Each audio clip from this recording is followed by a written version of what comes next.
خاص پوزیشن اور اپنا ایک خاص پروٹوکول اس کو بناتے تھے۔ فکان سائر العربی، تھے باقی عرب، سائر کا معنی باقی عرب، یقفون بعرفہ تھا، وہ ٹھہرتے تھے، وقوف کرتے تھے جا کے عرفہ میں۔ فلما جاء الاسلام، پس جب اسلام آ گیا، امر اللہ تعالی نبیہ صلی اللہ علیہ وسلم، اللہ تعالیٰ نے اپنے نبی صلی اللہ علیہ وسلم کو حکم فرمایا، ان یأتی عرفات، کہ وہ عرفات جائیں، فیقف بہا، وہاں پر وقوف کریں، ثم یفیدا، پھر آپ صلی اللہ علیہ وسلم واپس لوٹے، منہا، عرفات سے، فذالک قولہ عز وجل، یہ اللہ تعالیٰ کے اس فرمان کا حکم ہے، ثم افیضو، تم پھر وہاں سے لوٹو، من حیث افاد الناس، جہاں سے لوگ واپس لوٹتے ہیں۔ افادہ یفیضو، افادتاً، واپس لوٹنا، کسی جگہ جا کر وہاں سے واپس لوٹنا۔ اچھا جی، تو یہ ہو گیا جی۔ تو جو شخص جو ہے وہ عرفہ کی حدود میں داخل نہیں ہوا، عرفہ کی حدود سے باہر رہ گیا، تو چاہے اس کو کسی نے بتایا نہیں، چاہے اس کے علم میں نہیں ہو سکا، کوئی ازدحام تھا، کوئی بھی وجہ ہو سکی، تو جو شخص عرفہ کے وقوف کے دن وہ عرفہ نہیں پہنچا، عرفہ کی حدود سے باہر رہ گیا، تو اس کا حج نہیں ہو جی۔ یہ سب سے بڑا رکن ہے حج کا۔ آگے پڑھیں جی۔ اس سے یہ بات معلوم ہوتی ہے کہ بھائی جو دین ابراہیم کے اندر کچھ تبدیلیاں، کچھ بدعت شروع کر دی تھی عرب کے لوگوں نے، تو اسلام نے آ کے اس کو اپنی جگہ پر ٹھیک کر دیا۔ آگے پڑھیں جی، شاباش۔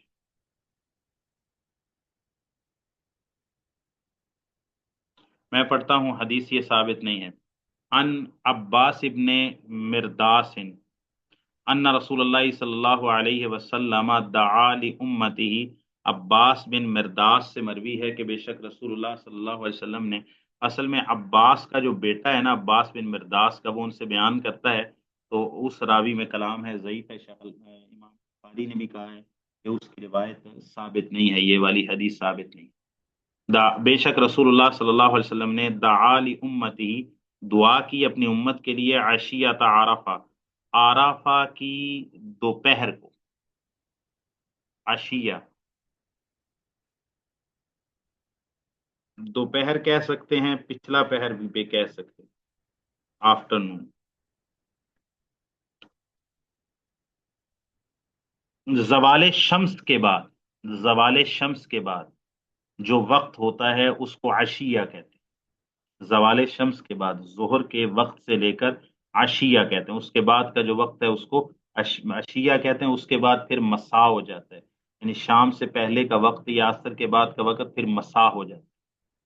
دعا لامته عشیۃ عرفہ، آپ صلی اللہ علیہ وسلم نے دعا کی اپنی امت کے لیے عرفہ کی دوپہر کو، بالمغفرت، بخشش کے لیے، فاجیب، آپ صلی اللہ علیہ وسلم کی دعا کو قبول کر لیا گیا، اور اس طرح قبول کیا گیا کہ اللہ تعالیٰ نے فرمایا، انی قد غفرت لهم ما خلل مظالم، بے شک میں نے ان کو بخش دیا ہے، آپ کی امت کے لوگوں کو، ما خلل مظالم، سوائے ظلم و زیادتیوں کے، یعنی مظلمت ان کی جمع مظالم ہے، جو ایک دوسرے کے اوپر کسی نے ظلم کیا ہے، کسی کا مال غصب کیا ہے، کسی کو جانی نقصان دیا ہے، کسی کو گالی دی ہے، کسی کو کے ساتھ کوئی بھی زیادتی کی ہے، ما خلل مظالم، سوائے ان کی ایک دوسرے کے اوپر جو ظلم و زیادتیاں ہیں، فإنی آخذ، اللہ تعالیٰ فرماتے ہیں کہ بے شک میں پورا پورا لوں گا، للمظلوم، مظلوم کے لیے، من ہو، اس ظالم سے حساب لوں گا، اس کا حق مظلوم کے لیے لے کر دوں گا۔ اعلیٰ، تو آپ صلی اللہ علیہ وسلم نے اللہ تعالیٰ کی اس حکم کے بعد اللہ سے درخواست کی، اے ربی، یہ جو ہے وہ حرف ندا ہے، یا کے حکم میں آتا ہے، اے ربی، اے میرے رب، ان شئت اعطیت المظلوم من الجنت وغفرت للظالم، اے میرے رب، اگر تو چاہے تو مظلوم کو جنت میں سے عطا کر دے، یعنی مظلوم جس کے ساتھ ظلم ہوا ہے، تو اپنی جناب سے، اپنی طرف سے، اپنی رحمت سے مظلوم کو جنت دے کے راضی کر دے، آتیت المظلوم، تو عطا کر دے مظلوم کو من الجنت، جنت سے، وغفرت للظالم، اور تو اپنی رحمت کی وسعت فرماتے ہوئے ظالم کو ویسے ہی بخش دے۔ فلم یجب، یجب بھی پڑھ سکتے ہیں، پھر وہ ہوا ضمیر جو ہے وہ اس سے اس کا مصداق اللہ تعالیٰ کی ذات ہوگی، تو یجب پڑھیں تو ہوا ضمیر سے مراد رسول اللہ صلی اللہ علیہ وسلم ہوں گے۔ فلم یجب، تو آپ صلی اللہ علیہ وسلم کی دعا کو قبول نہیں کیا گیا۔ اچھا، تو فلم یجب، اللہ تعالیٰ نے قبول نہیں کیا آپ کی اس دعا کو، عشیہ تھا، اس عشیہ تھا آپ صلی اللہ علیہ وسلم کی اس دوپہر کو، اس دن کے وقت کو، فلما اصبح بالمزدلفہ، پس جب آپ صلی اللہ علیہ وسلم نے مزدلفہ میں صبح کی، اعاد الدعاء، آپ صلی اللہ علیہ وسلم نے دعا کو دہرایا، دوبارہ یہ دعا کی، اے اللہ میری امت کو بخش دے، اور پھر اللہ تعالیٰ نے فرمایا بھائی سب کو بخش دیا، اور پھر ظالم کو بھی بخش دیا، اور مظلوم کو اللہ تعالیٰ اپنی طرف سے رحمت عطا فرما دیں گے۔ فاجیب الی ما سال، آپ صلی اللہ علیہ وسلم کی دعا کو قبول کر لیا گیا، جو آپ نے مانگا تھا، یہ ما عموم کے لیے، جو آپ نے سوال کیا نا آپ کو دے دیا گیا۔ فضاحک رسول اللہ صلی اللہ علیہ وسلم، او قال، یا راوی نے کہا تبسم، آپ صلی اللہ علیہ وسلم ہنس دیے، یا آپ صلی اللہ علیہ وسلم نے تبسم فرمایا۔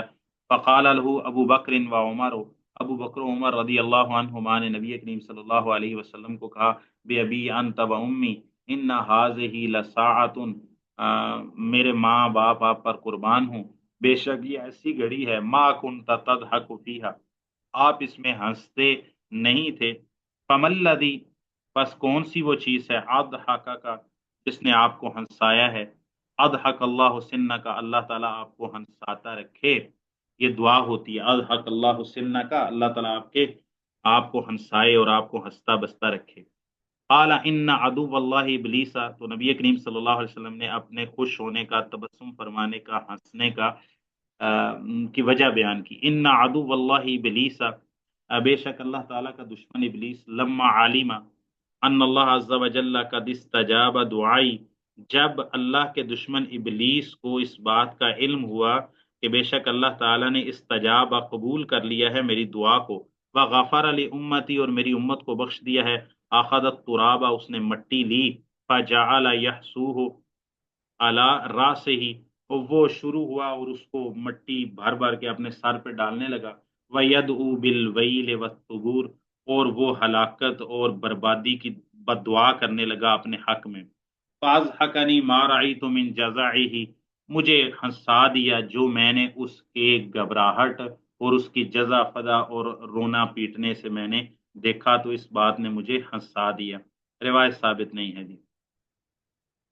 رسول اللہ صلی اللہ علیہ وسلم کا اپنی امت کے لیے دعا کرنا تو دوسری دلائل سے ثابت ہو جاتا ہے، لیکن ایسا پورا واقعہ بیان ہوا ہو کہ عرفہ کے دوپہر کو دعا کی تو اللہ تعالیٰ نے کچھ کو قبول کر لیا، کچھ کو اللہ تعالیٰ نے منع کر دیا، اور پھر اگلے دن رسول اللہ صلی اللہ علیہ وسلم نے مزدلفہ کو دعا کی تو اللہ نے سارا ہی نبی پاک صلی اللہ علیہ وسلم کا سوال قبول فرما لیا، اور پھر شیطان نے، تو یہ واقعہ اس طرح ثابت نہیں ہوگا، باقی دعا کرنا تو ثابت ہو جائے گا۔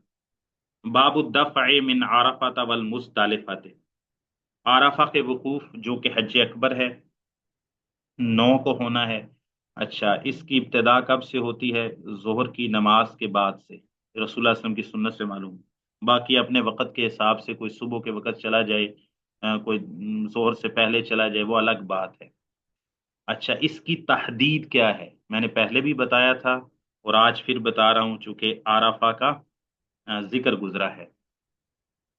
اس کی تحدید یہ ہے کہ یہ 9 ذوالحج کو سورج کے طلوع ہونے کے بعد مینا سے کوچ کرنا ہے، سنت یہ ہے، سورج طلوع ہونے کے بعد مینا سے رسول اللہ صلی اللہ علیہ وسلم نے کوچ کیا، اور آپ صلی اللہ علیہ وسلم جب وہاں پر پہنچے، خیمہ آپ کے لیے لگا دیا گیا تھا، آپ صلی اللہ علیہ وسلم نے وہاں پر پھر خطبہ دیا، اور اس کے بعد ظہر اور عصر کو جمع کر کے رسول اللہ صلی اللہ علیہ وسلم نے قصر پڑھا۔ اچھا، تو ابتدا تو اس کی آپ یہ کہہ سکتے ہیں کہ مینا سے چلنا ہے اور عرفات پہنچنا ہے، تو اب کوئی پہلے پہر پہنچ گیا، کوئی 10 بجے پہنچ گیا، 11 بجے، ظہر سے پہلے ظہر تک نہیں پہنچا، تو ظہر کے بعد ہو گیا، عصر، مغرب۔ اچھا، اس کی حد کیا ہے؟ جو لوگ پہلے پہنچ جائیں گے، اس 9 ذوالحج کو پہنچ جائیں گے، تو کب تک ان پر لازم ہے؟ یہ بات نقطے کی، کب تک لازم ہے کہ وہ عرفہ میں ٹھہرے رہیں گے؟ غروب آفتاب تک۔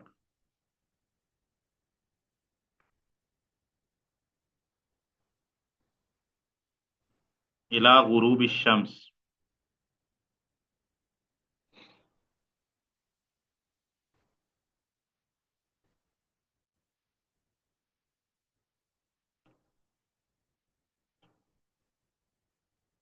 لا يجوز لأحد أن يخرج من عرفة قبل الغروب۔ غروب آفتاب سے پہلے کسی بھی حاجی کے لیے جائز نہیں ہے کہ وہ عرفہ کا میدان چھوڑ کر جائے مزدلفہ یا منا کی طرف۔ یہ پکی ٹھکی بات ہے، یہ تحدید ہے، یہ حد ہے، اور یہ بات جو ہے وہ لازم ہے۔ وہ پہنچا 10 بجے تھا، ظہر کے بعد آ گیا، عصر کے بعد آ گیا، مغرب سے 5 منٹ پہلے آیا، 10 منٹ پہلے آیا، الگ بات ہے، وہ اس کی سہولت ہے کب پہنچ گیا۔ ٹھیک ہے جی، مسنون تو یہ ہے کہ وہ کوشش کر کے ظہر تک پہنچ جائے اور ظہر کی نماز امام کے ساتھ جمع کر کے پڑھے تاکہ وہ کامل سنت کو پہنچے۔ لیکن بہرحال سواریاں، حالات، ازدحام، انتظامی معاملات، تو کوئی تاخیر کا شکار ہو سکتا ہے۔ اچھا، کوئی شخص ہو سکتا ہے کہ پہنچا ہی اسی دن، اس کی فلائٹ ہو جو بالکل اینڈ ٹائم پہ پہنچتے ہیں حج کے لیے، اور وہ 5-7 دن کا ہی ویزا لے کے آتے ہیں، تو ہو سکتا ہے کہ وہ پہنچا ہی ابھی 9 کو ہو، کسی فلائٹ کی وجہ سے وہ جدہ سے پہنچا سیدھا مکہ، آ کے بیت اللہ میں اس نے طواف قدوم کیا، اور وہاں سے وہ سیدھا عمرہ تو اس نے کیا نہیں، وہ سیدھا وہاں سے جو ہے وہ مینا چلا گیا، مینا میں بس تھوڑا تو وہاں سے پھر جو ہے نا عرفات چلا گیا، تو وہ شام کے وقت پہنچا، وہ الگ بات ہے۔ لیکن یہ سارے سینیریو اصل میں ڈسکس کر رہے ہیں، بات سمجھنے کی یہ ہے کہ جو شخص بھی غروب آفتاب سے پہلے عرفہ پہنچ جائے گا، غروب آفتاب تک اس نے عرفہ میں، عرفات میں ٹھہرنا ہے، لازم ہے۔ جب سورج غروب ہو جائے گا تو جو لوگ بھی عرفات میں غروب آفتاب سے پہلے آئے تھے، اب وہ سارے کے سارے، چاہے کوئی آدھا گھنٹہ پہلے آیا تھا، 10 منٹ پہلے آیا تھا، 5 منٹ پہلے آیا تھا، چاہے وہ صبح کا آیا ہوا تھا، اب غروب آفتاب تک عرفہ کا ان کا وقت مکمل ہو گیا، ان کا رکن پورا ہو گیا، وہاں سے وہ مزدلفہ کے لیے کوچ کر دیں۔ ایک بات نقطے کی۔ اچھا جی، فقہا یہ بیان کرتے ہیں، اور پھر السلام علیکم شیخ محترم۔ جی وعلیکم السلام۔ شیخ، یہ بھیڑ بھاڑ، یہ ٹور والے جو لے کے جاتے ہیں، وہ ہاں، بھیڑ بھاڑ کا یہ دکھا کے اثر کے بعد سے ہی شروع کر دیتے، نکال دیں، بس وس نکالنا غروب سے پہلے؟ غروب تک تو۔ جی ہاں شیخ۔ نہیں تو ان کو کہو بھائی ہم آپ کے ساتھ نہیں جائیں گے، ہم پیدل چلے جائیں گے نا مزدلفہ۔ ہاں، ہاں ٹھیک ہے، اتنا سفر نہیں ہے۔ اور میں نے جو سنا ہے جن لوگوں نے مطلب حج کیا ہے ان پچھلے 5-7 جی سر۔ سالوں میں، تو وہ کہتے ہیں کہ بھائی اتنا رش ہو جاتا ہے کہ جو لوگ ٹرانسپورٹ پہ جاتے ہیں، بسوں پہ جاتے ہیں، وہ بسیں مطلب رستے میں ازدحام اور رش کی وجہ سے، بھیڑ کی وجہ سے نا، وہ سارا ٹریفک جام ہو جاتا ہے۔ جو لوگ پیدل رستہ اختیار جی کرتے ہیں تو وہ لوگ آسانی سے پہنچ جاتے ہیں، ٹھیک ہے، وہ زیادہ آسانی سے اور آرام سے، رستے بڑے اچھے بنے ہوئے ہیں، اور ہر طرف مطلب اتنی روڈیں بنی ہوئی ہیں، اور ہر طرف، ہاں ہاں، جو جو دیکھیں، جو بوڑھے ہیں، جو مریض ہیں، خواتین ہیں، مطلب بچے بھی ہو سکتے ہیں، تو ٹھیک ہے، آپ اور کسی طریقے سے بندہ اب مجھے پورا پتہ نہیں ہے، بندہ کہ میں بعد میں بھائی ٹیکسی کروا کے آ جاؤں گا، ٹھیک ہے، میں آپ کی ٹرانسپورٹ استعمال نہیں کرتا، ٹھیک ہے جی۔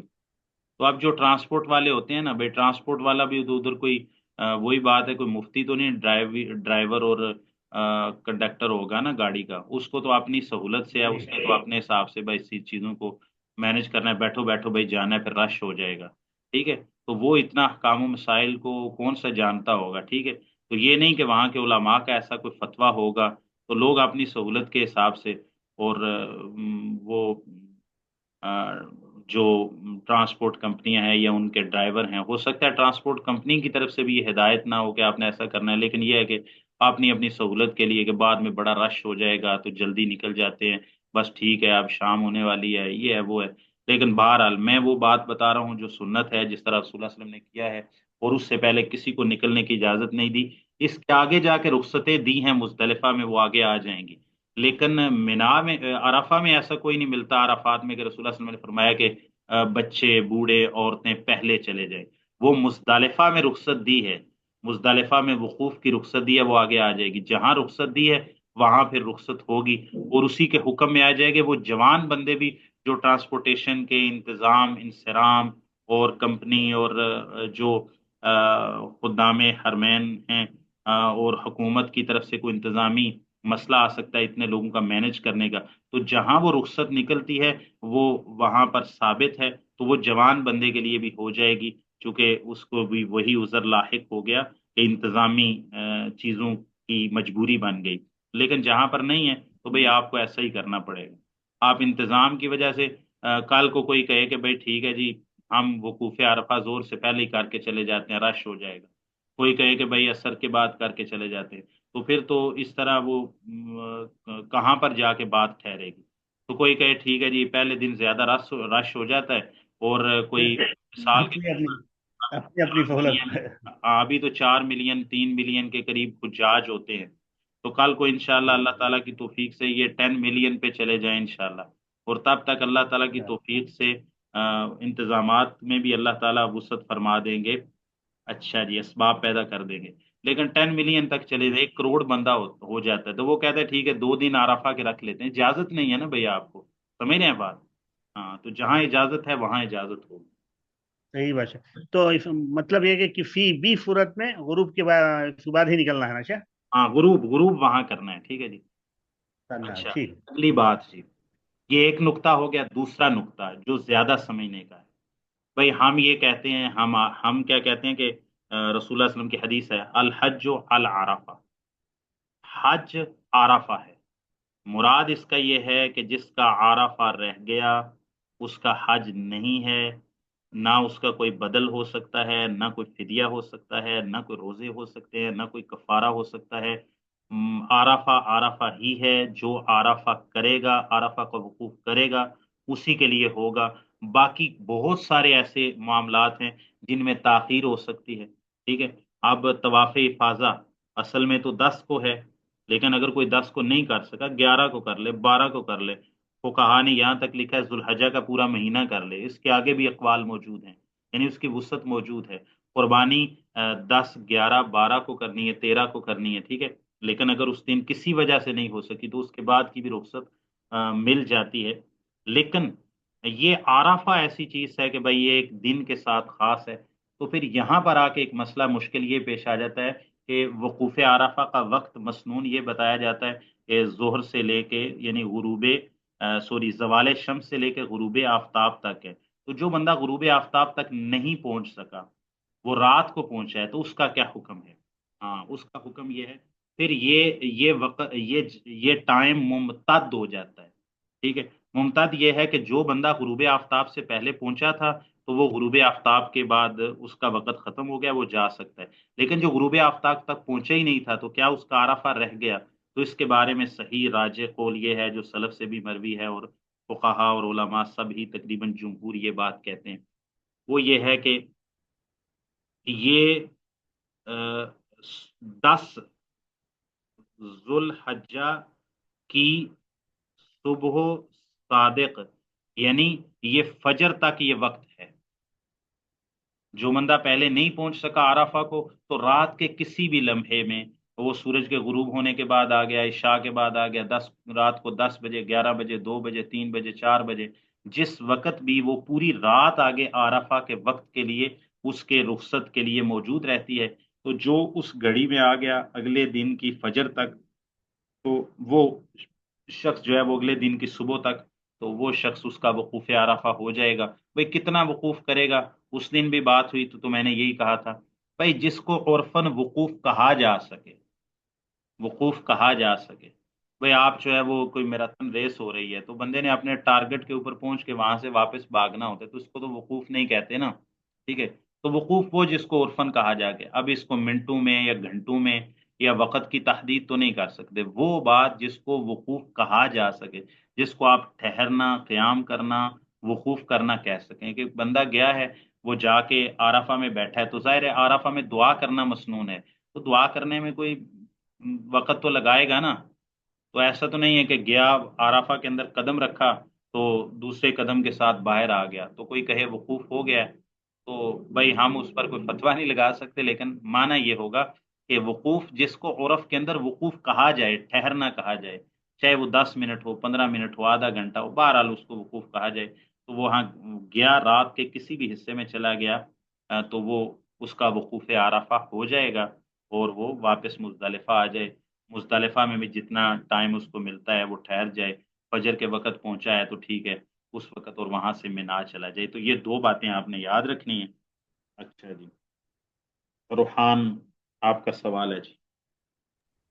رشید صاحب یہ ایک بات کہیں میرے خیال میں میں کسی اچھی کتاب میں ہی پڑھی تھی، یاد نہیں کہاں، کہ اس دن کی دو راتیں ہوتی ہیں، ایک پہلے والی رات اور ایک بعد والی رات یوم عرفہ کی، ہاں دیکھیں، اسی سے شاید میں نے نکالا تھا۔ اصل میں نا وہی بات ہے کہ بات کو تعبیر دینے میں فرق ہے، تو ٹھیک ہے انہوں نے بات سمجھانے کے لیے ایسا کہہ دیا ہے، ورنہ یہ تو کوئی مطلب ہم وہی کہیں گے کہ یہ کوئی علمی فقہی بات تو نہیں ہے، لیکن یہ ہے کہ انہوں نے عوام الناس کو سمجھانے کے لیے کوئی ایسی کہہ دیا ہوگا، تو دو راتیں اس لیے کہا گیا کہ بھئی اگلی رات بھی اسی میں شامل ہے، تو ٹھیک ہے، مطلب مسئلے کے نتیجہ کے اعتبار سے یہ بات ٹھیک ہے، ہاں لیکن یہ کوئی مطلب ہاں وہی بات کریں گے، کوئی علمی شرعی نقطہ نظر سے کوئی ایسی بات نہیں ہے، تو وہ اگلی جو رات ہے وہ 10 کی رات ہی ہوگی، وہ 9 کی تو نہیں ہوگی، ہاں لیکن سوال یہ ہے کہ یہ کب تک وقوف عرفہ ہو سکتا ہے، تو اس پر تقریباً آپ کنسنسس سمجھ سکتے ہیں، اجماع سمجھ سکتے ہیں کہ یہ جو ہے وہ اگلی جو رات ہے نا 10 الحج کی، وہ بھی وقوف عرفہ میں اس شخص کے لیے کہ جو پہلے نہیں پہنچ سکا تھا، تو وہ اس کے لیے یہ ممتد ہے، یعنی اس کے اندر وسعت موجود ہے، واللہ عالم۔ رشید صاحب کوئی وہاں پہ سو جائے جا کے تو وہ جائز ہے ہاں ہاں عرفہ جائز میں؟ میں نے اس دن بھی بتایا تھا، دیکھیں عرفہ کے اندر عرفہ کی کوئی نماز نہیں ہے، یعنی عرفہ کے لیے کوئی نفل نماز نہیں ہے، عرفہ کے کوئی خاص اذکار نہیں ہے، عرفہ کا کوئی کنکری مارنے جیسا، کوئی قربانی کرنے جیسا، کوئی طواف جیسا، کوئی سائی جیسا کوئی عمل ہے ہی نہیں، کوئی ایسا مخصوص اور متعین عمل نہیں، اسی لیے تو اس کو وقوف عرفہ نام ہی کافی ہے کہ بس وقوف ہے بس۔ ہاں اب جو بندہ اتنے بڑے رکن اور یوم الحج الاکبر اس کو کہا جاتا ہے، حج اکبر کا یہ دن، تو وہاں پر جائے گا، حج کرنے کے لیے گیا تو وہ اللہ تعالیٰ سے مناجات کرے گا، بھائی اپنے گناہوں کی معافی مانگے گا، اور لینے کیا گیا ہے، اور لیکن وہی بات ہے اس کو نیند آئی ہے تو ٹھیک ہے وہاں سو جائے، وہ آرام کر لے، کوئی حرج نہیں ہے اس میں۔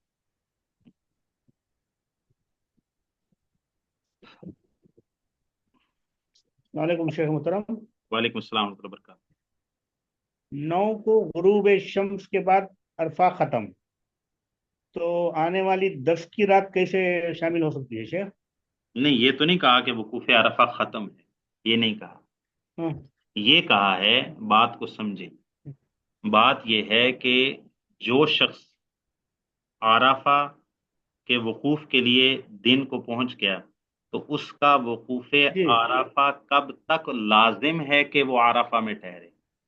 کیا وہ دن کی کسی بھی گھڑی میں ہو کر واپس جا سکتے ہیں؟ نہیں، تو اس کے لیے غروب شمس تک، آگے حدیث میں آ جائے گا، اور وہ ہم کہاں سے لے رہے ہیں؟ رسول اللہ صلی اللہ علیہ وسلم کے عمل سے، اور یہ ایسا جی عمل ہے کہ اس میں کوئی استثناء نہیں ہے کہ رسول اللہ صلی اللہ علیہ وسلم نے عورتوں کو، بچوں کو، بوڑھوں کو، روات الابل کو جی یا سقایت الحاج کو رسول اللہ صلی اللہ علیہ وسلم نے کہہ دیا ہو کہ بھئی آپ نے آگے ہیں، زور کی نماز پڑھ لی ہے، عصر تک آپ نے وقوف کر لیا ہے، آپ کی ڈیوٹیاں ہیں، آپ کمزور ہیں، عورتیں بچے، تو ان کو پہلے بھیج دو مزدلفہ میں، تو ایسے کیا آگے آ جائے گا، لیکن رسول اللہ صلی اللہ علیہ وسلم نے عرفہ وقوف عرفہ کے دن رسول اللہ صلی اللہ علیہ وسلم نے کسی کو اجازت نہیں دی کہ آپ غروب آفتاب سے پہلے جا سکتے ہیں، تو ہم نے یہ نہیں کہا کہ غروب وقوف عرفہ کا وقت غروب آفتاب پر ختم ہو جاتا ہے، یہ نہیں کہا، کہا کہ جو بندہ دن کو گیا ہے تو وہ غروب آفتاب سے پہلے وہاں سے واپس نہ لوٹے۔ رسول اللہ صلی اللہ علیہ وسلم کی یہی سنت ہے اور اسی پر تعامل نظر آتا ہے، اور اس میں کوئی گنجائش رسول اللہ صلی اللہ علیہ وسلم نے نہیں دی، جیسے مزدلفہ میں اور منا کی راتوں میں بھی رسول اللہ صلی اللہ علیہ وسلم نے اجازت دی۔ یہ صرف مزدلفہ میں اجازت نہیں ہے، منا کے اندر 11 12 کی جو رات ہے 13 کی، وہ منا میں گزارنا مسنون ہے، حج کے مناسک میں سے ہے، لازم ہے، گویا کہ واجب ہے، لیکن اس میں رسول اللہ صلی اللہ علیہ وسلم نے رعاۃ الابل کو رخصت دی ہے کہ جو اونٹوں کو چرانے والے تھے، اس طرح جو سقایت الحاج کا کام کرتے تھے مکہ میں، تو آپ صلی اللہ علیہ وسلم نے ان کو رخصت دی کہ آپ کنکری مار لو اور مار کے آپ دوبارہ مکہ چلے جاؤ، اور جا کے پانی پلانے پر آپ کی ڈیوٹی ہے مہمانوں پر۔ تو منا میں بھی رخصت دی ہے، مبیت منا کی جو 3 راتیں ہیں اس میں بھی رخصت رسول اللہ صلی اللہ علیہ وسلم نے دی ہے، اور مزدلفہ کے مبیت میں بھی آگے آ جائے گا رخصت دی ہے، لیکن یہاں کوئی رخصت نہیں دی کہ بھئی آپ غروب آفتاب سے پہلے لوٹ سکتے ہیں۔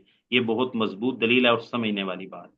ہاں، تو ختم نہیں ہو جاتا وہاں پر جا کے اس بندے کا وقوف عرفہ مکمل ہو جاتا ہے، اس کے بعد وہ جا سکتا ہے، یعنی اس کے بعد اس کے لیے نکلنا چاہیے۔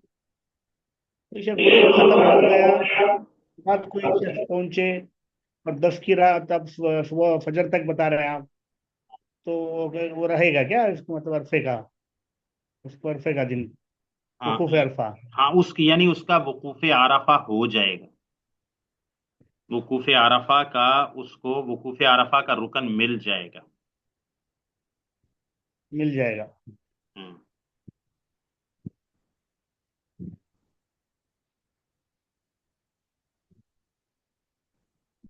1 منٹ جی۔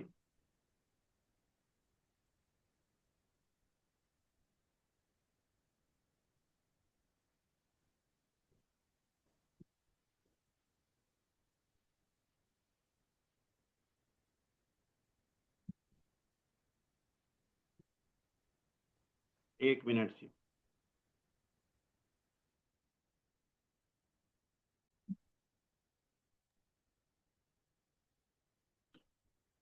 یہ تو تقریباً ساری کلاس ہی تقریباً میرا خیال ہے چلی گئی ہے۔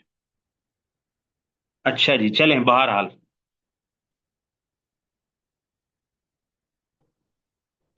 ہاں جی، وقوف عرفہ کے حوالے سے اور کوئی بات ہو تو آپ کر سکتے ہیں جی۔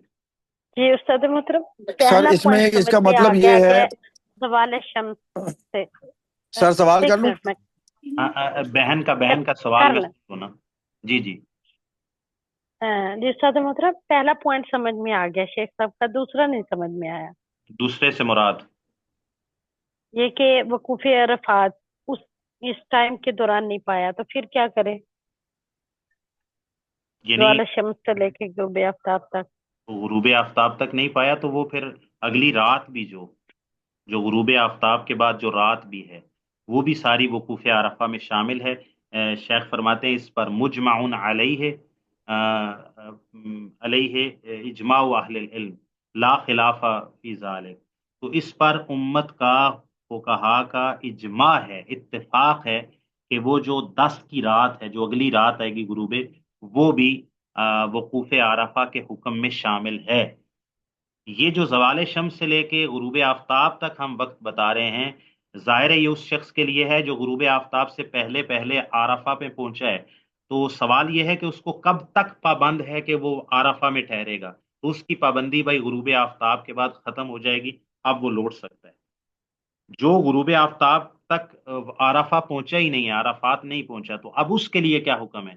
کیا اس کا عرفہ ضائع ہو گیا؟ نہیں، وہ جو اگلی رات ہے طلوع فجر تک، 10 کی جو رات ہے طلوع فجر تک، وہ سارا وقت ہے، اس کے کسی بھی گھڑی میں وہ عرفات پہنچ گیا تو شیخ صاحب فرماتے ہیں 1 گھنٹہ، آدھا گھنٹہ، ربع سا، 15 منٹ، جتنا بھی وہ وہاں سے ہو کے آ گیا تو اس کا عرفہ ہو جائے گا۔ جی، یہ مسئلہ سمجھ آ گیا جی؟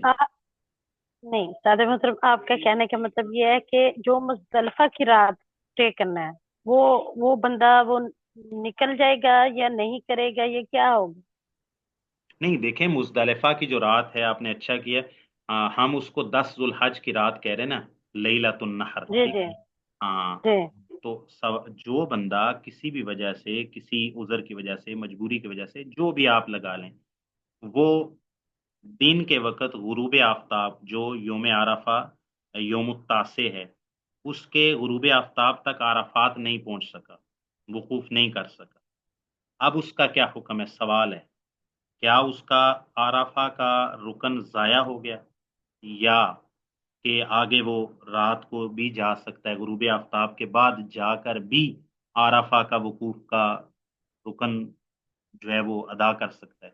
اس کا جواب یہ ہے، غروب آفتاب کے بعد بھی اگلی یعنی وہ جو رات ہے طلوع فجر تک وقت ہے، طلوع فجر تک وقوف عرفہ کا وقت ہے، جس کو آپ مزدلفہ کی رات کہہ رہی ہیں، وہ اس رات میں کسی بھی وقت وہ عرفات پہنچ گیا اور وہاں پر ٹھہر کے تھوڑی دیری بے شک لو قلیلاً، شیخ فرماتے ہیں لو قلیلاً، تھوڑی دیر بھی ٹھہرا اجزا کافی ہو جائے گا اس کو، ٹھیک ہے جی۔ اچھا، اب مزدلفہ جی میں کیا استاد کرنا؟ محترم، اب اگلا سوال جی آپ یہ استاد، ہاں، کہ اب اس میں مزدلفہ کی یہ رات جو کا آپ کیا کہہ کرنا؟ رہے ہیں نا استاد محترم، ایک منٹ، وہ آپ جو کہہ رہے ہیں لو کلیلہ، اس میں نے کہیں پڑھا تھا کہ اتنا کہ بس ایک پرندہ جتنی دیر ہوا میں اڑے یا جتنا تھوڑا سا اسٹے، یہ آپ وہ کہہ رہے ہیں؟ لا الہ الا اللہ، تو پھر آپ نے لاہوریوں کی کبوتر کی بازیاں نہیں دیکھی؟ وہ 17 17 گھنٹے، 15 15 گھنٹے میں تک اور کبوتر اڑاتے ہیں، یہ کوئی بات نہیں ہے ہاں، بارہ یہی تو میں آپ کو کہہ رہی ہوں کہ وہ مجھے بتائیں کہ یہ بھائی تھوڑا حدیث، کلیل کا کتنا ٹائم؟ ہاں یہ میں پہلے بتا چکا ہوں، شاید آپ اس وقت کلاس میں نہیں تھے۔ میں نے کہا کہ جہاں بھی شریعت نے کوئی وقت کی تحدید نہیں کی، بھائی غروب شمس تک تو تحدید ہے نا، ایک بندہ پہنچا ہی غروب شمس سے 10 منٹ پہلے ہے، 7:30 بجے غروب آفتاب ہو رہا تھا، وہ پہنچا ہے 7:20 پہ، تو 7:30 پہ غروب آفتاب ہوا، وہ وہاں سے نکل آیا، اب اس کا وقوف عرفہ ہوگا؟ جی ہوگا، 10 منٹ کو، 5 منٹ، 10 منٹ کو وقوف کہا جا سکتا ہے۔ اب اس سوال کا جواب یہ ہے کہ بھائی شریعت نے کوئی حد مقرر نہیں کی کہ بھائی وقوف عرفہ کتنے گھنٹے، کتنے منٹ ٹھہرے گا، اس کی حد ہم کر ہی نہیں سکتے، لہٰذا اس کے لیے پھر لفظ بولا جاتا ہے عرف، عرف یعنی آپ ایک جنرل ٹرم کے اندر عام بندے کے سامنے بھی بولیں کہ یار عرفہ میں وقوف کرنا، یا فلاں شخص کے پاس جا کے میں اس کے پاس گیا اور میں اس سے مل کے آیا ہوں، ٹھیک ہے، تو آپ اس کو کیا کہیں گے؟ میں نے دور سے اس کو اشارہ کیا، السلام علیکم ورحمۃ اللہ، کیا حال ہے، ٹھیک ہو؟ تو آپ اس کے دروازے سے گزرے، عرف کے اندر آپ اس کو ملنا جلنا، اس سے ملاقات کرنا کہتے ہیں؟ نہیں کہتے، ٹھیک ہے، اگرچہ آپ نے سلام دعا بھی کی ہے، ٹھیک ہے، اس نے کہا دور سے ہاں ہاں میں ٹھیک ہوں، آواز بھی آئی آپ کو، تو عرف کے اندر اس کو ملاقات نہیں کہا جائے گا، اگرچہ لغتاً تو یہ ملاقات ہے۔ تو بھئی اس کی حد بندی کے لیے عرف، عرف یعنی کہ انسان کی یہ عام بندے کو بھی پتہ ہے بھئی، جس کو آپ ٹھہرنا کہہ سکیں، جس کو آپ ہاتھ لگانا اور بھاگنا نہ کہیں، تو آپ ٹھہر جائیں، وہ چاہے چند منٹ ہو، 10 منٹ ہو، 15 منٹ ہو، شیخ نے مثالیں دی ہیں، شیخ کہتے ہیں 1 گھنٹہ، آدھا گھنٹہ، ربع سا، 15 منٹ، تو مطلب ولو قلیلا، تو اس کی کوئی حد بندی نہیں ہے، وہ بندہ خود جانتا ہو کہ بھئی میں عرفہ کے لیے آیا ہوں، تو دعا کرنا تو مسنون ہے نا، میں نے اس کی یہ مثال دی کہ بھئی حدیث سے یہ مسئلہ حل کر لیتے ہیں، دعا کرنا تو مسنون ہے، تو دعا کرنے کے لیے بندہ کوئی مطلب 30 سیکنڈ میں تو دعا نہیں کرے گا نا، ورنہ تو بندہ کہ رب اغفر لی، یہ تو 3 سیکنڈ میں ادا ہو گیا، لیکن بندہ دعا کرے گا، اللہ کے سامنے تضرع کرے گا، کوئی 5 10 منٹ تو اس کو دینا آپ، تو بس اسی کو سمجھ لیں کہ بھائی اللہ تعالیٰ کے سامنے نہ بندہ خشوع و خضوع کے ساتھ دعا کر لے،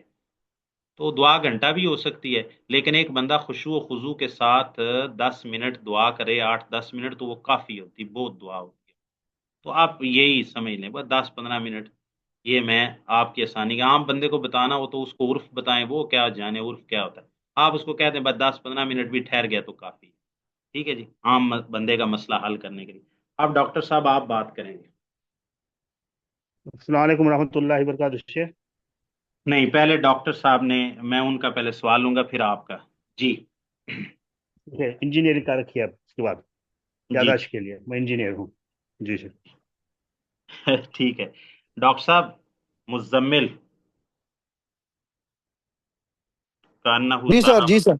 جی جی فرمائیے جی، آپ کیا کہنا چاہتے ہیں؟ وہ میں کہہ رہا تھا کہ رسول اللہ صلی اللہ علیہ وسلم نے قسم اٹھا کے کہا کہ لَأَقْضِيَنَّ بَيْنَكُمْ بِكِتَابِ اللَّهِ، میں تمہارے درمیان جو ہے وہ کتاب اللہ سے فیصلہ کروں گا، اور اس میں ایک تو رجم کا فیصلہ کیا اور ایک کوڑوں کا فیصلہ کیا، اور دونوں چیزیں شاید کتاب اللہ میں ہے نہیں، تو اس کا مطلب ہوا یہ دو باتیں شاید ذہن میں آ رہی ہیں، یا تو وہ کوئی آیت تھی اور پھر وہ منسوخ ہو گئی، یا پھر رسول اللہ صلی اللہ علیہ وسلم کی جو حدیث ہے اور جو مطلب کہ اس تک جاتی ہے، وہ بھی جو ہے وہ کتاب اللہ کے زمرے میں ہی آ جاتی ہے اتنی ہی صحت کے ساتھ۔ ٹھیک ہے، چلیں اس کا وہ ہاں ظاہر ہے میرے ذہن میں یہ بات تھی، لیکن وہ ظاہر ہے موضوع دوسری طرف چلا۔ یہ حجیت حدیث کی بہترین دلیل ہے، یہ جو ڈاکٹر صاحب بات کریں حجیت حدیث کی بہترین دلیل ہے کہ اس بندے نے آ کے قسم دے کے کہا کہ آپ ہمارے درمیان لَتَقْضِيَنَّ بَيْنَنَا بِكِتَابِ اللَّهِ، کتاب اللہ کے مطابق فیصلہ کریں گے۔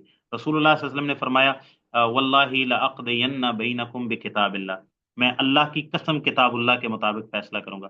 اب جب کتاب اللہ سے مراد اگر صرف قرآن مجید لیا جائے کہ کتاب اللہ سے مراد ہمیشہ قرآن مجید ہی کتاب اللہ کے مصداق میں آتا ہے، تو بھائی رجم کرنے کا ذکر تو قرآن مجید میں مصحف میں اب موجود نہیں ہے، ٹھیک ہے، وہ الگ بات ہے کہ پہلے موجود تھا، وہ بھی صحیح بخاری میں سیدنا عمر رضی اللہ تعالیٰ سے موجود ہے۔ تو آپ صلی اللہ علیہ وسلم نے وہ جو فیصلہ کیا کتاب اللہ کے مطابق، قسم اٹھائی کتاب اللہ کے مطابق، اور جو فیصلہ فرمایا اس میں ایک رجم کرنے کی اور تغریب و عامن، ایک سال کی جلا وطنی، کوڑوں کا ذکر تو چلو سورہ النور کے اندر موجود ہے۔ تو یہ دونوں کا ذکر کتاب اللہ، جس کو معروف عام میں کتاب اللہ سے مراد صرف قرآن لیا جائے تو گویا کہ نہ رجم کا ذکر ہے، تو پھر آپ صلی اللہ علیہ وسلم تو کتاب اللہ کے مطابق فیصلہ کریں، تو اس کا یہ معنی ہوتا ہے کہ کتاب اللہ اپنے وسیع تر مفہوم میں شرعی احکام کے اندر کتاب اللہ قرآن مجید پر بھی بولا جاتا ہے اور سنت رسول پر بھی بولا جاتا ہے، یہ معنی ہے اس کا۔ جی آگے انجینئر صاحب آپ سوال کریں۔ جی شیخ جزاک اللہ، بس یہی ریکارڈ میں یہ بات ریکارڈ پہ لانا چاہتا تھا میں کیونکہ یہ ریکارڈ بھی ہو رہی ہے نا، تو جی جی یہ جو منکرین حدیث کے لیے ایک وہ کیا کہتے ہیں، استغفر اللہ، میں وہ لفظ نہیں بولوں گا، پھکی کہتے ہیں، لیکن خیر بارہ it's a very good argument الحمدللہ۔ جی بارک اللہ فیک جی۔ السلام علیکم ورحمۃ اللہ وبرکاتہ۔ وعلیکم السلام ورحمۃ اللہ وبرکاتہ، جی سوال کریں۔ شیخ محترم، یہ جس نے عرفہ پا لیا اس کا حج ہو گیا، یہ تو اس سے پہلے کے جو ارکان چھوٹے، مطلب سیدھے بنگلور سے میں آیا، عرفہ پہنچا، میرا حج ہو گیا، پہلے کے ارکان جو چھوٹے اس کا کیا ہوا، اس کے بعد کے ارکان کا کیا ہوگا؟ ہاں یہ سوال آپ نے پہلے بھی کیا تھا اس تھوڑی دن، وضاحت۔ جی نصیر جی جی صاحب کیے تھے ذکر آپ۔ تھا، ہاں اس دن بھی میں نے جواب دیا تھا۔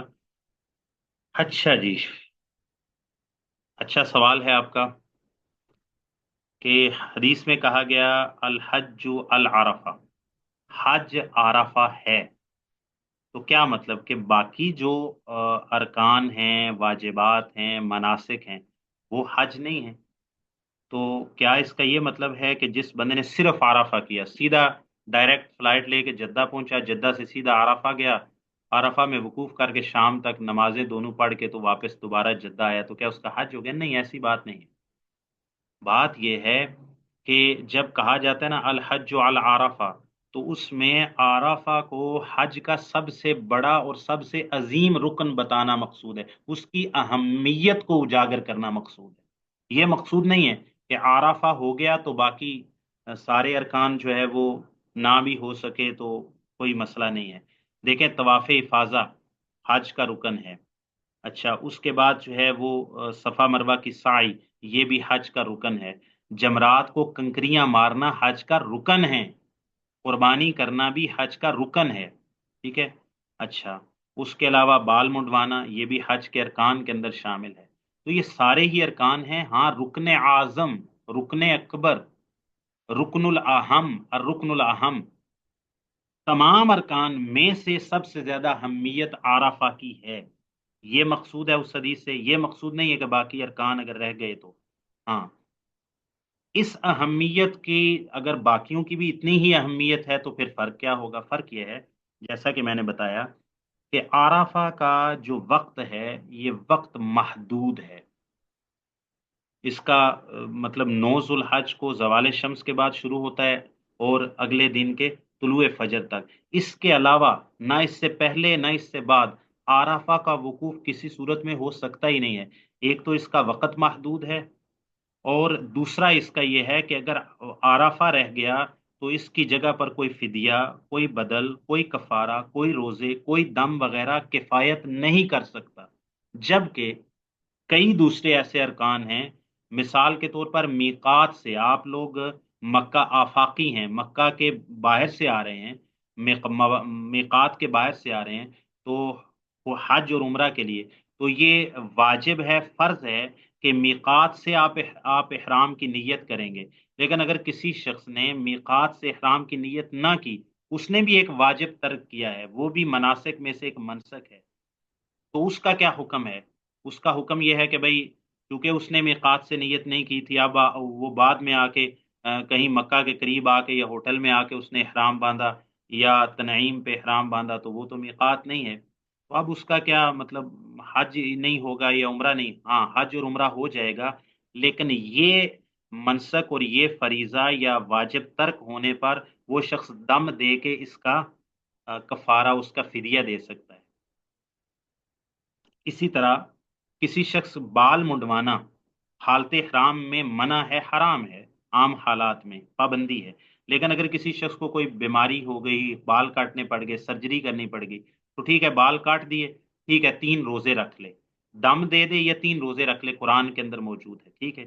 اب یہ ایک طرح کا واجب ترک ہوا جو احرام کے اندر کے بال نہیں کاٹ سکتے اس حالت میں، لیکن بال کاٹنے پڑ گئے، ٹھیک ہے جی، اس کا بدل ہو سکتا ہے، اس کا کوئی جس کو کہتے ہیں نا اکوموڈیٹ کر سکتے ہیں اس کو۔ اسی طرح طواف وداع ہے، طواف وداع یعنی آپ نے جب بھی مکہ سے نکلنا ہے، حج یا عمرہ کے لیے آئے ہیں، تو واجب اور فرض ہے کہ آپ طواف وداع کریں گے، یہ بھی ایک منسک ہے۔ لیکن اگر کوئی شخص، کوئی عورت ہے اور اس کی نماز ترک ہو گئی ہے شرعی عذر کی وجہ سے، اور طواف وداع جو ہے وہ کرنے کا وقت ہے اور وہ آپ طواف نہیں کر سکتی، تو جس طرح سیدہ صفیہ کو رسول اللہ صلی اللہ علیہ وسلم نے کہا تھا، صحیح بخاری یا صحیح مسلم میں ہی ہے، تو وہ ٹھیک ہے، طواف وداع اس کو معاف ہو گیا۔ اسی طرح قربانی ہے، قربانی کرنا حج تمتع کرنے والے کے لیے اور حج قران، یہ ساری باتیں ذرا غور سے سنیے گا سب لوگ، ٹھیک ہے۔ تو حج تمتع کرنے والے کے لیے قربانی فرض ہے۔ اچھا، حج قران کرنے والے کے لیے تو لازم ہے کہ قربانی اس نے ساتھ ہی لانا ہے۔ حج تمتع کرنے والے پر اللہ تعالیٰ نے قرآن میں سورہ البقرہ میں ہی فرمایا، اس دن میں نے وہ آیت پڑھ کے سنائی تھی، قربانی اس کے پاس نہیں ہے، قربانی فرض ہے، اس کا بدل ہے 10 روزے رکھ لے، 3 روزے فی الحج، حج کے دنوں میں، اور 7 اذا رجعتم تلک عشرۃ کاملہ، اس کا بدل ہو سکتا ہے۔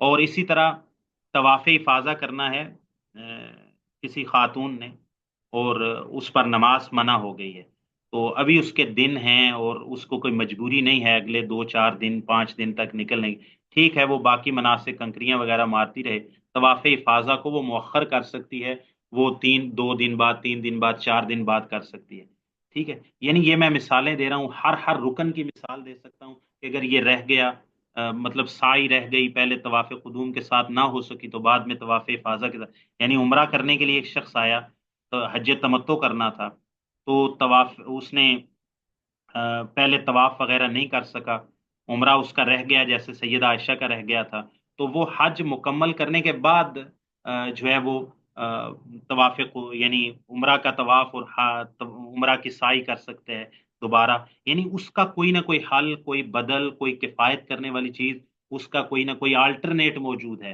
عرفہ کا کوئی آلٹرنیٹ نہیں ہے، اس اعتبار سے اس کو حج کا رکن اعظم کہتے ہیں، اس کا آلٹرنیٹ نہیں ہے، نہ فدیہ ہے، نہ کفارہ ہے، نہ کوئی بدل ہے، نہ کوئی روزے ہیں، آپ کچھ نہیں، عرفہ ہے تو حج ہے، عرفہ نہیں ہے تو اس کا بدل کوئی اور چیز نہیں ہو سکتی۔ باقی چیزیں یہ نہیں کہ وہ معاف ہیں، طواف افاضہ رکن ہے، طواف افاضہ کے بغیر حج نہیں ہے، طواف افاضہ کرنا لازم ہے، لیکن اس میں کوئی تاخیر ہو جائے کسی وجہ سے، بندہ ہاسپٹلائز ہو گیا، کوئی میڈیکل ایمرجنسی ہوگی، 10 کو نہیں کر سکا، 11 کو کر لے، 12 کو کر لے، 13 کو کر لے، اگلے دنوں کے اندر کر لے۔ عورت کو کوئی مسئلہ پیش آ گیا، وہ اس کو مؤخر کر سکتی ہے، لیکن عرفہ تو مؤخر نہیں ہو سکتا، چاہے ہاسپٹلائز ہوا ہے، 9 کا دن نکل گیا، 10 کی صبح فجر بھی طلوع ہو گئی، اس کے بعد جا کے وہ 10 کے دن کے وقت یوم النحر کو کہتے ہیں اب عرفہ کروں، نہیں ہوگا بھائی، چاہے مجبوری بھی ہو، نہیں ہوگا۔ اب آپ کو سمجھ آئی کہ عرفہ کی اہمیت یا اس کو حج کا سب سے بڑا رکن کہنے کا باقی ارکان کی نسبت کیا مقصد ہے؟ سمجھ گئے آپ بات کو؟ جی جی ہاں شیخ، جزاک اللہ خیرہ۔ رہا یہ حج دیکھیں طواف دیکھیں افاظہ بولا شیخ، طواف میں نے ہاں میں نے اس دن بھی یہ مثال دی تھی، آج بھی یہی مثال دیتا ہوں۔ رسول اللہ صلی اللہ علیہ وسلم نے فرمایا لا صلاۃ لمن لم یقرأ بفاتحۃ الکتاب۔ اچھا، تو یہ تو کہیں نہیں آیا لا صلاۃ لمن لم یسجد سجدتین، لا صلاۃ لمن لا رکوع لہ، یہ تو کسی حدیث میں نہیں آیا ان الفاظ کے ساتھ، یہ اس مفہوم کے ساتھ۔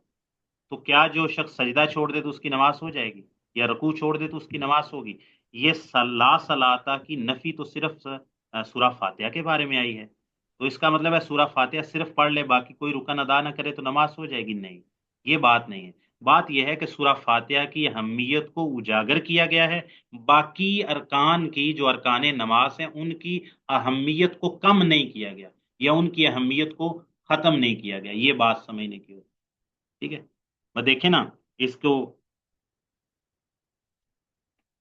سارے گھر اللہ کے ہیں، جو مساجد ہیں وہ اللہ کے گھر ہیں، اضافت تشریفی ہے، لیکن بیت اللہ صرف مسجد حرام کو کہتے ہیں، ورنہ مسجد نبوی بھی بیت اللہ ہے، مسجد اقصی بھی بیت اللہ ہے، ہم کی باقی جو مساجد ہیں مسلمانوں کے سارے بیت من بیوت اللہ حدیث میں لفظ آتے ہیں، لیکن بیت اللہ کی اہمیت کو اجاگر کرنے کے لیے اضافت تشریفی کے طور پر صرف جو ہے نا کعبۃ اللہ کو یا مسجد حرام کو بیت اللہ کہا گیا ہے۔ ٹھیک ہے، قرآن میں بھی سنت کے اندر بھی سارے نبی ہی اللہ کے خلیل ہیں، لیکن قرآن مجید کے اندر نبی کریم ابراہیم علیہ السلام کو کہا کہ اللہ نے ان کو خلیل بنایا۔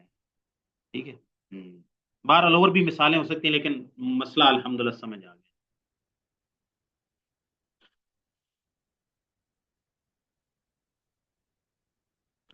ہاں، حج افراد میں قربانی واجب نہیں ہے، یہ سوال کسی نے لکھا ہے اور اچھا سوال ہے، باقی تو قربانی کے مسائل آگے آ جائیں گے۔ حج افراد میں قربانی لازم نہیں ہے،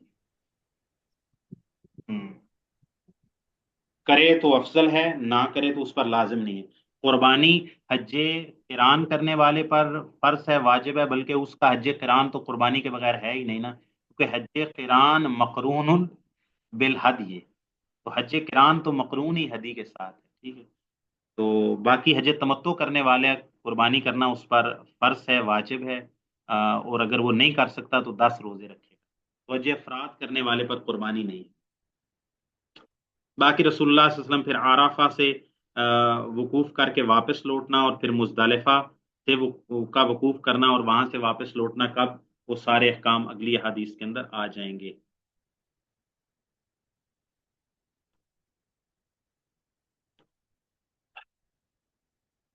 ہاں جی، العام کی تعریف کس کس کو یاد ہے جی؟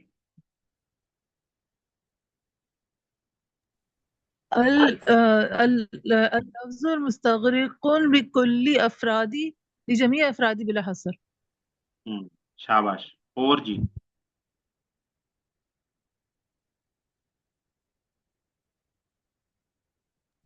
جی سر، اللفظ المستغرق لجميع افرادی بلا حصر۔ ماشاء اللہ جی، بارک اللہ فیک، اور کوئی جی؟ اللفظ المستغرق لجميع افراده بلا حصر۔ ماشاء اللہ جی، اور کوئی جی؟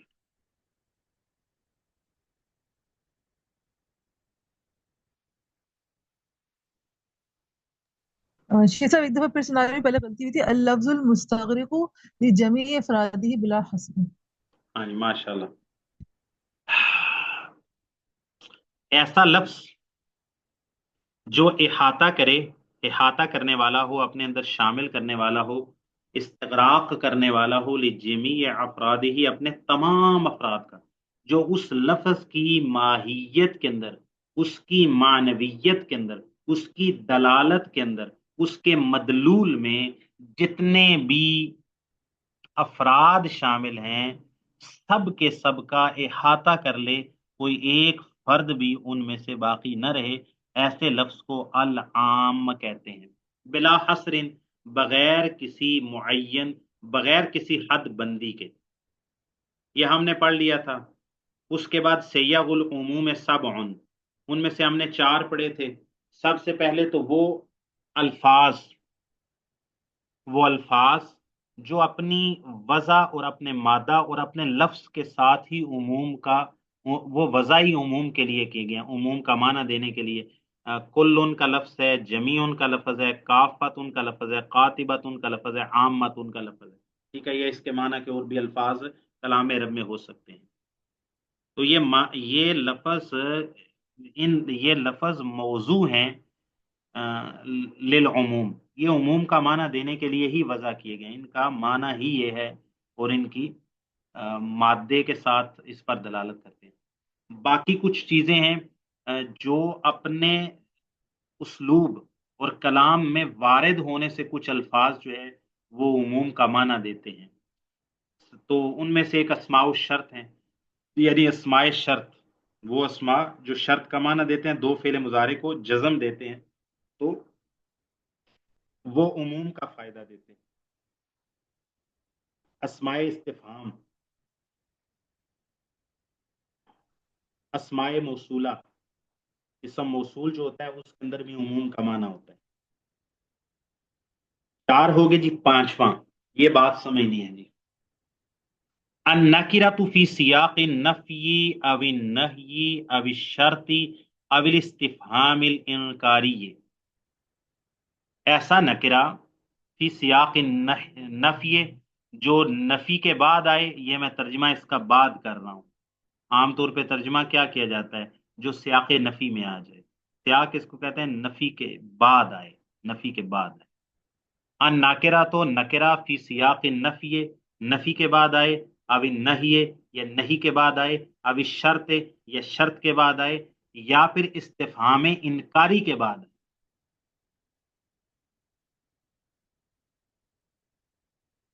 ایسا نکرہ جو نفی، نہیں، شرط اور استفہام انکاری کے سیاق میں آئے، یعنی ان کے بعد آئے، یعنی اس نکرہ سے پہلے نفی موجود ہو، اس نکرہ سے پہلے نہیں کا صیغہ موجود ہو، اس نکرہ سے پہلے کوئی شرط آ جائے، اس نکرہ سے پہلے کوئی استفہام انکاری آ جائے۔ 4 چیزیں ہو گئی، نفی، نہیں، شرط، استفہام انکاری۔ ایسا نکرہ جو نفی کے بعد آئے، نہیں کے بعد آئے، شرط کے بعد آئے، یا استفہام انکاری کے بعد آئے، تو وہ نکرہ بھی عموم پر دلالت کرتا ہے۔ سب کی مثالیں دیں گے جی، سیاق نفی میں آنے کی مثال کا قولہ تعالی، اللہ تعالیٰ کا فرمان، وما من الہ الا اللہ، نہیں ہے کوئی الہ سوائے اللہ کے۔ یہاں پر لفظ جو الہ ہے یہ نکرہ ہے اور سیاق نفی میں آیا ہے۔ سیاق نفی سے مراد یعنی اس سے پہلے نفی موجود، اور من زائدہ برائے تاکید ہے۔ ما من الہ، کوئی الہ نہیں، عموم ہو گیا، کوئی الہ ہے ہی نہیں، الا اللہ، سوائے اللہ، اللہ کے سوا کوئی الہ نہیں ہے، معبود برحق اللہ کے سوا کوئی نہیں ہے۔ اچھا جی، وَاعْبُدُوا اللَّهَ وَلَا تُشْرِكُوا بِهِ شَيْئًا، یہ نہیں کی مثال ہو گئی، نہیں کی مثال۔ وَلَا تُشْرِكُوا، یہ صیغہ نہیں کا ہو گیا، شیئن یہ نکرہ ہے، اور یہ نکرہ سیاق نہی میں آ گیا۔ وَلَا تُشْرِكُوا بِهِ شَيْئًا، ترجمہ اس کا کیا کرتے ہیں؟ نہ تم شریک ٹھہراؤ اس اللہ کے ساتھ شیئن کسی بھی چیز، شیئن کسی بھی چیز، عموم ہے، کسی بھی چیز کو شریک اللہ کے ساتھ ٹھہرانا جائز، چاہے وہ کائن من کان، کچھ کوئی بھی چیز، نبی ہو، ولی ہو، فرشتہ ہو، کسی کو بھی اللہ کے ساتھ شریک ٹھہرانا جائز۔ تو یہ نکرہ ہے شیئن، اور یہ سیاق نہیں میں آ گیا۔ اچھا جی، شرط کے سیاق میں آ جائے نکرہ، شرط کے بعد واقع ہو، ان تبدوا شیئا او تخفوه فإن اللہ کان بکل شیء علیما، اگر تم ظاہر کرو شیئن کسی بھی چیز کو، یا تم اس کو چھپا لو، اللہ تعالی ہر چیز کو پوری طرح جاننے والا ہے۔ ان تبدو شرط ہے، شیئن نکرہ ہے، تو یہ شرط ہو گیا جی، اور شیئن نکرہ فی سیاق الشرط، یہ عموم کا فائدہ دیتا ہے۔ حمزہ نہیں یعنی استفہام انکاری کی مثال، من الہ غیر اللہ یأتیکم بدیاء، کون الہ ہے اللہ کے سوا جو تمہارے پاس روشنی لے آئے؟ من الہ، کون الہ ہے اللہ کے سوا؟ کوئی بھی نہیں۔ استفہام انکاری کا مطلب کیا ہوتا ہے؟ استفہام انکاری کا مطلب یہ ہوتا ہے کہ ایسا استفہام جس کا جواب نفی میں آئے، انکار میں آئے۔ من الہ، کون الہ ہے؟ غیر اللہ، اللہ کے سوا۔ اللہ کے سوا کون الہ ہے؟ جواب کیا آئے گا؟ کوئی بھی نہیں، لیس احد۔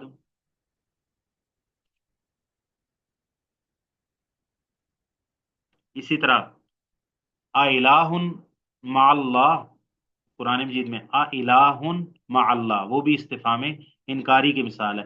حمزہ استفہام کا ہے، الہ نکرہ ہے، مع اللہ آگے پھر اچھا کیا اللہ کے ساتھ کوئی اور الہ ہے؟ جواب کیا آئے گا؟ نہیں، اللہ کے ساتھ کوئی بھی اور الہ نہیں ہے۔ تو یہاں پر من کو ہم کہیں گے کہ یہ استفہام کے لیے ہے، اور الہ نکرہ ہے، اور یہ نکرہ سیاق استفہام انکار میں آیا ہے، تو یہ بھی عموم کا فائدہ دیتا ہے۔ من الہ، کوئی کون الہ ہے اللہ کے سوا؟ کوئی بھی نہیں۔ بات سمجھ آ گئی؟ چار چیزیں ہیں نکرہ، چار صورتوں میں۔ نکرہ سے پہلے میں آسان کر کے بیان، نکرہ سے پہلے نفی آ جائے، نکرہ سے پہلے نہیں آ جائے، نکرہ سے پہلے شرط آ جائے، نکرہ سے پہلے استفہام انکاری آ جائے، تو وہ نکرہ بھی عموم کے معنی پر دلالت کرتا ہے۔ نمبر 6، معرف بالاضافہ، ایسا نکرہ جو اضافت کی وجہ سے معرفہ بن جائے۔ معرفہ کی 7 صورتیں پڑھی ہیں نا، اصلاً تو 6 ہیں، تو ان میں سے ایک کیا ہے کہ المضاف الی المعرفہ، کسی معرفہ کی طرف مضاف ہو جانے والا نکرہ۔ مثال اس کی دیکھیں جی، غلام و زیدن،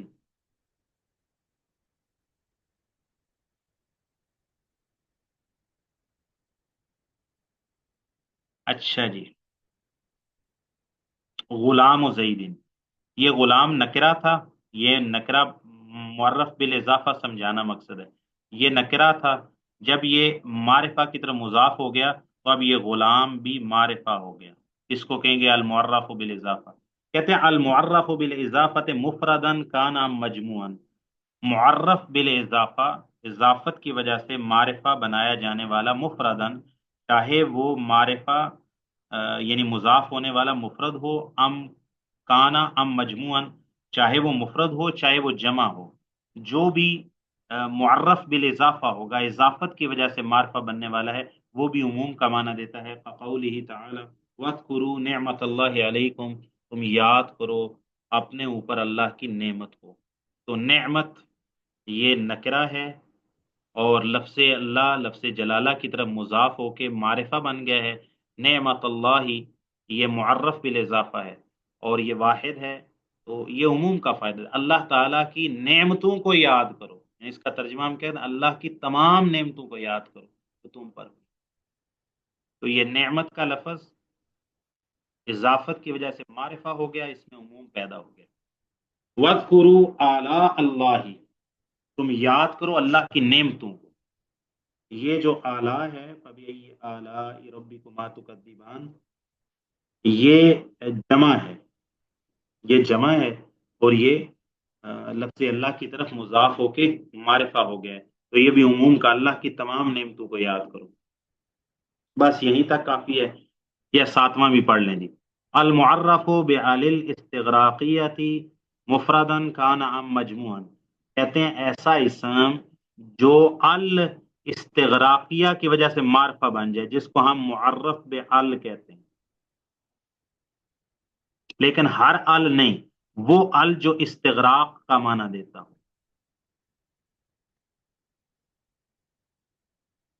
کیونکہ ال کی بھی کئی قسمیں ہیں نا، وہ پھر انشاءاللہ اگلے سبق میں ہم سمجھا لیں گے کہ ال ایک جنسی ہوتا ہے، لے ماہیت الافراد ہوتا ہے، لے جنس ہوتا ہے، لے ماہیت الجنس ہوتا ہے، لے العہد ہوتا ہے، اور اسی طرح ال حرفی بھی ہوتا ہے، اور ال اسمی بھی ہوتا ہے، اور ال استغراقی بھی ہوتا ہے. تو یہاں مراد بہرحال وہ ال ہے جو عموم کے معنی یعنی استغراق کے معنی میں ہے، جیسے الحمد.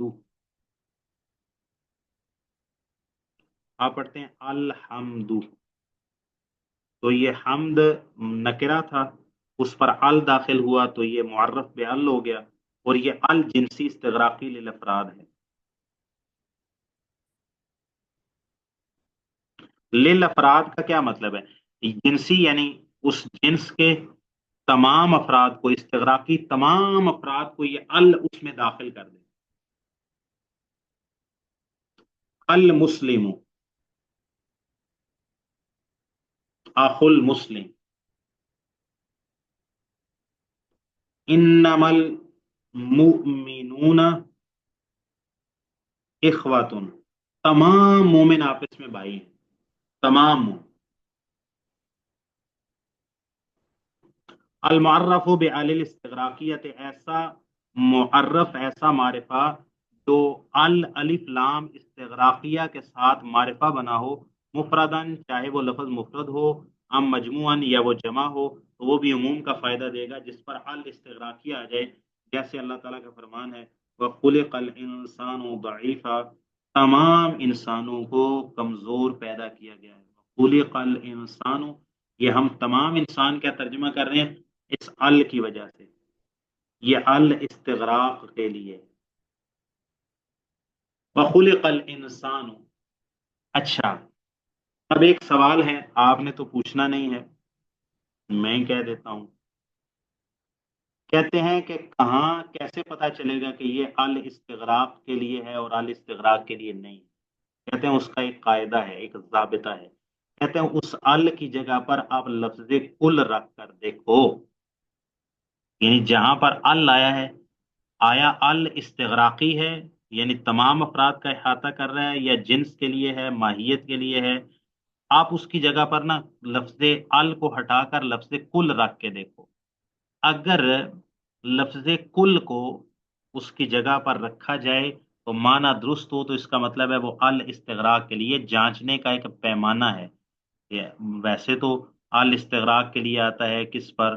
وہ بندے کو ایک گہری دقیق سمجھ ہوتی ہے. ال کا جو مسئلہ ہے نا بڑا مشکل ہے، کئی دفعہ نہیں سمجھ آتی کہ ال کس چیز کے لیے ہے. تو کہتے ہیں لفظ کل رکھو اس کی جگہ پر. مثال کے طور پر ہم تفسیر کرتے ہوئے کہتے ہیں وَخُلِقَ كُلُّ إِنسَانٍ ضَعِيفًا، تو کیا یہ ترجمہ درست ہوگا کہ نہیں؟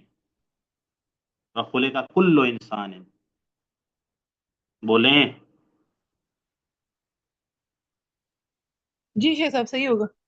ہاں، اس کا مطلب ہے کہ یہ ال استغراق کے لیے.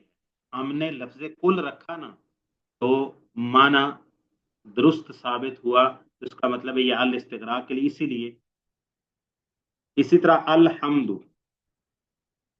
اس کی جگہ پر آپ کل رکھیں، کل حمد للہ تعالی. کیا یہ ترجمہ درست ہے؟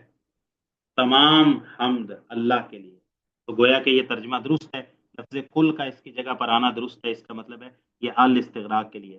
وَإِذَا بَلَغَ الْأَطْفَالُ مِنْكُمُ الْحُلُومَ فَلْيَسْتَأْذِنُوا كَمَا اسْتَأْذَنَ الَّذِينَ مِنْ قَبْلِهِمْ، جب لڑکے بلوغت کو پہنچ جائیں، فَلْيَسْتَأْذِنُوا، جب تمہارے لڑکے بلوغت کو پہنچ جائیں، فَلْيَسْتَأْذِنُوا، بس وہ بھی اجازت طلب کریں، كَمَا اسْتَأْذَنَ الَّذِينَ مِنْ قَبْلِهِمْ، جیسے اجازت طلب کی ہے ان لوگوں نے جو یعنی سورہ نور میں جن کا پہلے ذکر گزرا ہے. تو کسی کے گھر بھی جانا، ایون اپنے ماں باپ کے پاس بھی ان کی خلوت میں جانا تو اجازت لے کے جانا ہے.